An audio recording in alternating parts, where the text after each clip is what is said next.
the Toyota Motor Company was one of the first to realise just how useful a van-type vehicle can be for general family use. And of course, the ultimate family van-type vehicle on the road is the quite magnificent Toyota Tarago.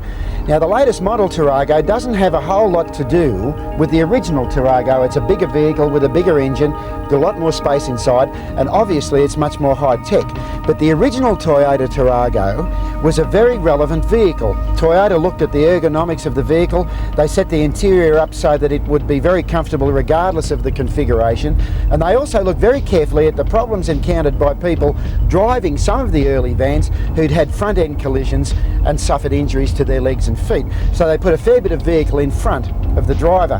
Now, there was obviously a market demand for that original Tarago type vehicle, and it's been filled by the brand new Toyota Spacia.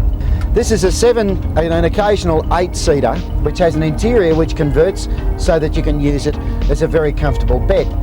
It has a choice of 2 engines, both of them around about 2 litres, and it also has manual and automatic transmission. Now, the car that we've got is an auto with a very interesting overdrive facility on the transmission. With the press of a button on the transmission lever, you can change from high to low range, and that means that you've got all of the gears that you would ever need in order to be able to drive the car properly. So that is really a great asset. We've had it for around about 1,000 kilometres from absolutely brand spanking new. We've driven it over all kinds of roads in all kinds of conditions, and I found it to be an astonishingly pleasant car to drive, but we've also found it to be extremely useful. It will carry quite a lot of gear. Its ride, whilst being fairly choppy, because it's difficult to avoid a choppy ride in a vehicle such as this because you actually sit over the front wheels, but its ride and its handling are at least the equal of small 4-cylinder motor cars.